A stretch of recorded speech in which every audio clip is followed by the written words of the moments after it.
bad. I don't understand what's happening here. My daughter used to excel in English. It was her best subject. But ever since she transferred here, her grades have dropped. She even avoids the classes. I want to know why her teacher has let this happen. We take academic concerns seriously, Mr. Kartner, and I really appreciate that you're bringing this to my attention. Emma, can you tell us what's been going on? Because me and your mother really wants to help you. I don't know, it's just different here, you know. In my old school, everything was different. So here, like, things feels chaotic. My teacher asked us to debate, speak randomly, and like discuss everything on the spot. So I need time to speak, and my mind just freezes at all.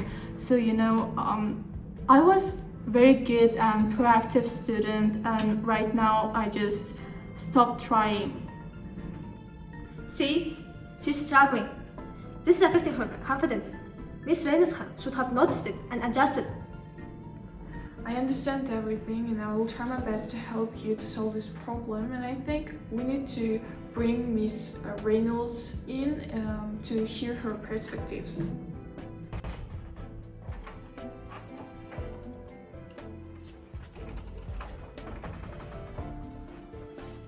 I understand concerns about Emma's progress. I was going to schedule a meeting to discuss about this. I was observing Emma during my class, hoping she would adapt, and I don't believe throwing students in situations that they can handle, but I do believe they still need a push to grow. So my teacher method isn't about memorization, but it's about real communication. And I believe that students should speak more fluently, even if it's sometimes inaccurate. And for that, they need confidence through real-time discussions, other than repeating textbook exercises. But that's the problem. I'm not confident, and when I want to answer something, everything goes blank on my mind, and I need time to process everything in my mind before I say something. I know that you say it's okay and it's not just a big mistake, but you know, I can't help myself feeling I will sound ridiculous when I blurt out some wrong talking, and in the class when everyone is talking and I just can't form a sentence, I feel like I don't belong there. I see, Emma, and I don't want you to feel that way. My goal was to challenge you and not to make you anxious. But speaking is a skill that's learned through practice and real-life conversations. And I wanted to push you past that point of hesitation I thought you had. I tried to add more dynamic activities in my classroom because in real life, you won't have conversations with a script. And in my classes, you have to be fast in reacting, engaging, and thinking. That's what makes learning exciting, in my opinion.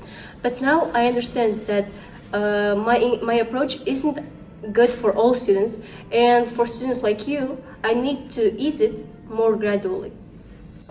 So what do you think, Dr. Foster? This sounds like a clash between teaching methods and the students' learning style. So, Emma, let me ask you a few questions.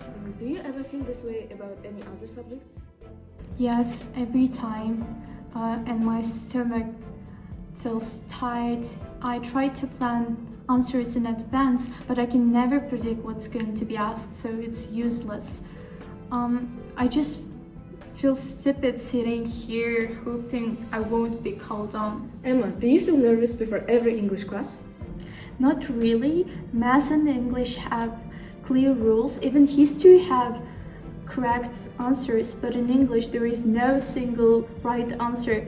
And in English I need to create something in the moment, and that makes me panic. I see.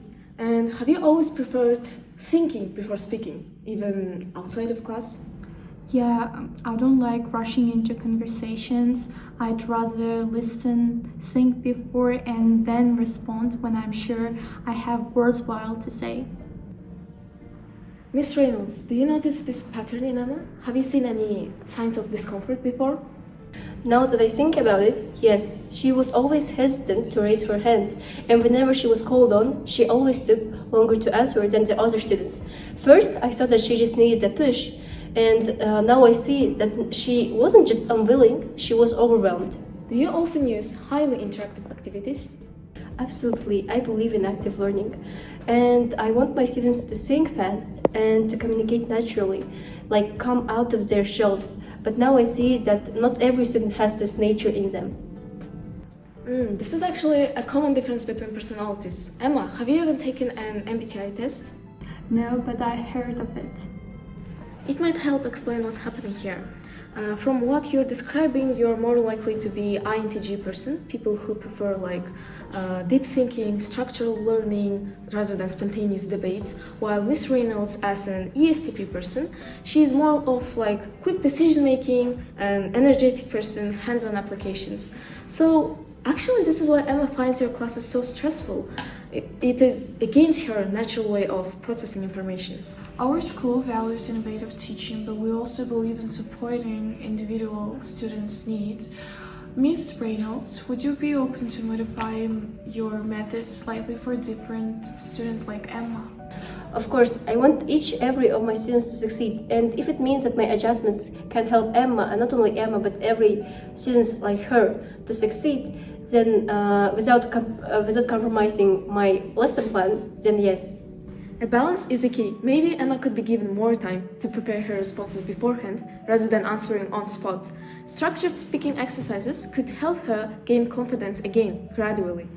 That's a good idea. Maybe I can announce the topic of my discussions beforehand, so my students like Emma can prepare beforehand and organize their thoughts. I think that would help. I don't want to avoid classes. I just need time to feel that I can contribute properly. I just want my daughter to feel comfortable. Thank you for listening. Then it sounds like we have a plan, so let's check in and after a few weeks and see how things improve.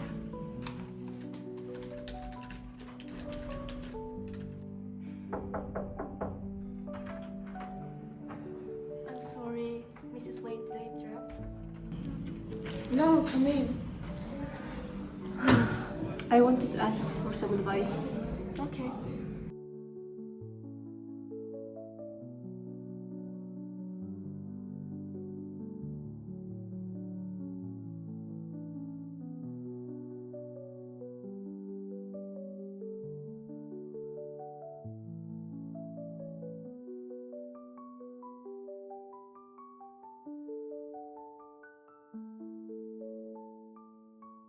I have a student who struggles with spontaneous speaking, and I've been pushing her, but now it ended up making her more anxious. What methods could I use for students like this? So actually that's a common a challenge that many teachers face, not only you, so that's okay. So we have a lot of students that feel shy and unsure in class, so we need a well-structured and clear instructions to start to them feeling comfortable in class. One helpful idea is to give them discussion questions ahead of time so they can think and prepare their answers, and after that they can confidently answer in front of the class. And the next approach is to give them a time, write down their ideas that they can think firstly, and after they can write down all of their thoughts and ideas to the note, that after they will answer all of the questions confidently. So the last and the important one is to pair the students, that they can discuss all of the questions and answer to these questions together and share their ideas to each other, and after that they will share their ideas, their thoughts with the whole class. So this kind of methods can help you to your students to gain confidence. Yeah. That makes sense. I want my students to gain confidence, not fear my class. Exactly. Challenge them and meet them where they are. So balance is everything. Okay, thank you so much. You're welcome.